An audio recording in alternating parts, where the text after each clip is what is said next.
Hello' good morning বাইদেউসকল, আপোনালোক সকলোৰ কাৰণে এটা গুড নিউজ লৈ আহিছোঁ আৰু এই খবৰটো আপোনালোকে একচুৱেলি প্ৰথমৰ পৰাও জানে, কিন্তু তথাপিও আপোনালোক সকলোৰ কাৰণে এটা খবৰ লৈ আহিছোঁ। সেই খবৰৰ লগত এটা খবৰ, গতিকে এই ভিডিঅ'টো সম্পূৰ্ণ চাব। যিবিলাক বাইদেউসকলে অৰুণোদয় পায়, অৰুণোদয় পোৱা বাইদেউসকলৰ কাৰণে এটা গুড নিউজ। নিৰ্বাচনী প্ৰচাৰতো নহয়, মুখ্যমন্ত্ৰী মহোদয়ে অৰুণোদয়ৰ বিতৰণৰ কাৰ্যসূচীত গৈ পেলাই এটা ধুনীয়া ভাষণ প্ৰদান কৰিছিল আৰু তাতে আপোনালোক সকলোকে এই বিষয় লৈ পেলাই কৈছিল যে মুখ্যমন্ত্ৰী মহোদয়ৰ লাইভ যিটো আছে বা মুখ্যমন্ত্ৰী মহোদয়ে যেতিয়া জনাইছিল যে অৰুণোদয় 20 তাৰিখত দিয়া হ'ব, সেই সম্পৰ্কে যেতিয়া তেওঁ জনাইছিল, কিমানজনী বাইদেউসকলে শুনিছিলে সেই সম্পৰ্কে তেওঁ এটা মিটিঙত এই বিষয়ে কৈছিল যে কিমানজনে শুনিছিল। বহুত মানুহে হাত দাঙিছিল তাত বা মুখ্যমন্ত্ৰী মহোদয়ক অভিনন্দন জ্ঞাপন কৰিছে যে তেওঁ মহিলাসকলৰ প্ৰতি যে ইমানে মানে যিখিনি চৰকাৰী হিচাপে সাহায্য হওক বা যিখিনি সহায় কৰাৰ যিখিনি চেষ্টা চলাই আছে, সেই চেষ্টা চলোৱাৰ বিষয়ৰ ওপৰত ভিত্তি কৰি সকলো তাত উপস্থিত যিবিলাক ৰাইজ আছিল সকলোৱে তেওঁক ধন্যবাদ জ্ঞাপন কৰি আছিল সেই মিটিংটোত।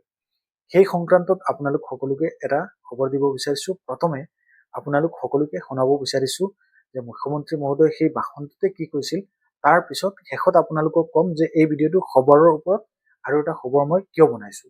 গতিকে ভিডিঅ'টো আপোনালোকে স্কিপ নকৰাকৈ সম্পূৰ্ণ শুনিব। আৰু যিমান বাইদেউসকলে অৰুণোদয় এপ্লাই কৰিছিলে বা অৰুণোদয়ৰ নাম আছে তেওঁলোকে আৰু এইবাৰ অৰুণোদয় তেওঁলোকে পাব, তেওঁলোক সকলোৰ কাৰণে এই খবৰটো। গতিকে স্কিপ নকৰাকৈ ভিডিঅ'টো সম্পূৰ্ণ শুনিব। আহক এতিয়া মুখ্যমন্ত্ৰী মহোদয়ৰ সেই যিটো অনুষ্ঠানত গৈ পেলাই তেওঁ যিখিনি ভাষণ প্ৰদান কৰিছিল সেইখিনি আগত শুনি লওক। ৰেচন কাৰ্ড থাকিও অৰুণোদয় নাই পোৱা, মই আকৌ এবাৰ হাত দাঙাম, তুমি চাই থাকা। ৰেচন কাৰ্ড আছে, অৰুণোদয় পোৱা নাই। ঠিক আছে, সব নাম পঞ্চায়তৰ জৰিয়তে সংগ্ৰহ কৰি 2000 নাম ইমিডিয়েটলি 10 তাৰিখৰ আগতে দি দিবা। ঠিক আছে, 10 তাৰিখৰ আগতে কিয় দিব লাগে? 20 তাৰিখে আমি কি পাম? কিমান পাম 20 তাৰিখে? আজি 10,000 পাব, আকৌ 20তো 8,000 পাব।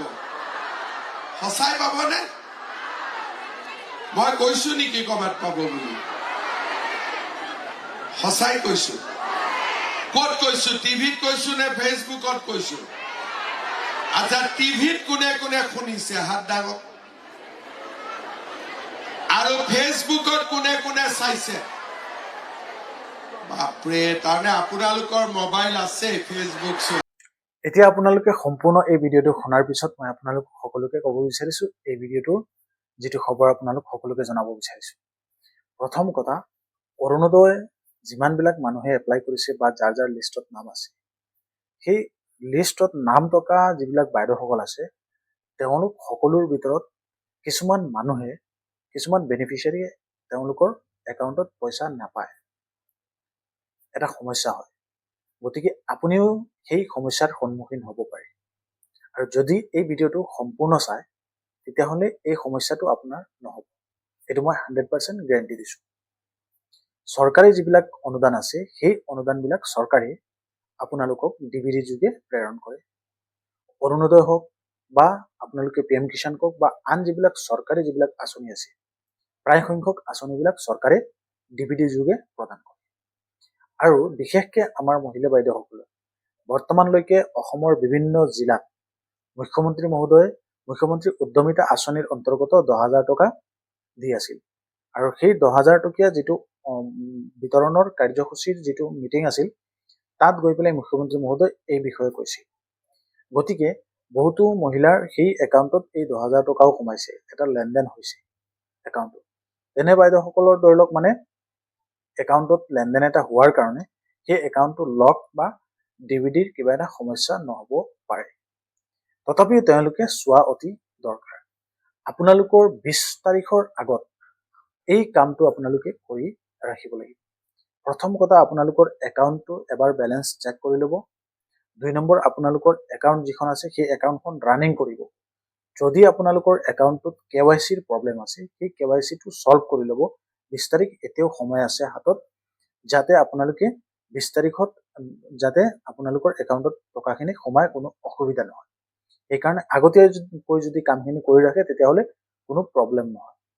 এতিয়া কথা হ'ল, এনেকাও হ'ব পাৰে কিছুমান বাইদেউসকলে নতুন এপ্লাই কৰিছিল, তেওঁলোকৰ লিষ্টত নাম আছে নে নাই বা তেওঁলোকে পাব নে নাপায়, সেই বিষয়ে কিছুমানে নাজানে। এই বিষয়ে যদি নাজানে তেতিয়াহ'লে আপোনালোকৰ জিলাৰ যিখন অফিচ আছে তাত গৈ পেলাই যোগাযোগ কৰিব বা পঞ্চায়ত অফিচৰ লগত যোগাযোগ কৰিব যে আপোনালোকৰ এই লিষ্টত নামটো আছে নে নাই। যদি আছে তেতিয়াহ'লে আপোনালোকে অতি শীঘ্ৰে আপোনালোকৰ একাউণ্টত যদি কিবা প্ৰব্লেম থাকে সেইখিনি চেক কৰি ল'ব। আৰু এতিয়া বাইদেউসকলে নিজেতো মোবাইল ফোনত এই কামখিনি কৰিব নোৱাৰিব। যিকোনো এখন কম্পিউটাৰ দোকানত গৈ পেলাই তেওঁলোকে নিজৰ একাউণ্টটো ডিভিডি লিংক আছে নে নাই বা কোনখন একাউণ্ট ডিভিডিত লিংক আছে সেইটো আধাৰৰ ৱেবছাইটত গৈ পেলাই তেওঁলোকক ক'ব এবাৰ চেক কৰি দিবৰ কাৰণে, আৰু সেইটো আপোনালোকে এবাৰ চেক কৰি ল'ব। চেক কৰাৰ পিছত যদি দেখা যায় সেই যিখন একাউণ্ট আছে পাৰ্টিকুলাৰ যিখন বেংকৰ, SBI হওক, PNB হওক, যিকোনো বেংকৰ আপোনালোকৰ একাউণ্ট আছে, সেই একাউণ্টত আপোনালোকে চেক কৰিব তাত ঠিকে আছে নে নাই। তাৰপিছত আপোনালোকে 20 তাৰিখৰ আগত এটা ট্ৰানজেকশ্যন কৰি ল'ব লাগিলে, 1 টকা 2 টকা বা 5 টকা 10 টকা কিবা এটা ট্ৰানজেকশ্যন কৰি ল'লে আপোনালোকৰ একাউণ্টটো ৰানিং হ'ব।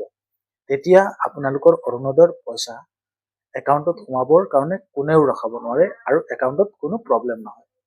সেইকাৰণে সকলো বাইদেউকে ৰিকুৱেষ্ট কৰিছোঁ এই কামখিনি কৰি ৰাখি যাতে, আৰু এই ভিডিঅ'টো যিমান পাৰে প্ৰচাৰ কৰক যাতে মুখ্যমন্ত্ৰী মহোদয় যি আশা লৈ পেলাই আপোনালোক সকলোকে এই অৰুণোদয়ৰ টকাখিনি দিব বিচাৰিছে যাতে সকলোৱে পায় আৰু উপকৃত হয়।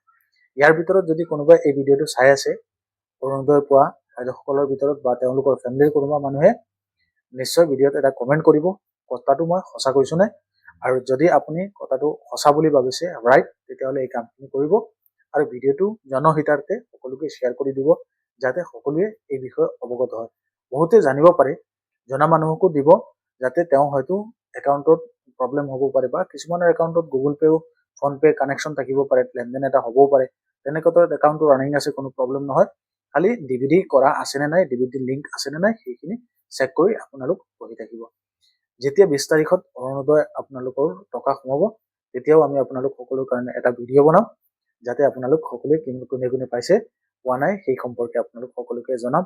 পৰৱৰ্তী সময়ত এই বিষয়ে যদি কিবা আপডেট আহে তেতিয়াহ'লে আপোনালোক সকলোকে জনাম ভিডিঅ'ৰ জৰিয়তে। এই ইনফৰমেশ্যনটো আপোনালোকৰ কেনেকৈ লাগিছে ভিডিঅ'ৰ তলত কমেণ্ট কৰি জনাব পাৰে আমাক, আৰু ইয়াৰ ওপৰঞ্চিও যদি কিবা জানিবলগীয়া থাকে ভিডিঅ'ত কমেণ্ট কৰিব। ধন্যবাদ, থেংক ইউ, জয় অসম, সকলো ভালেই থাকক।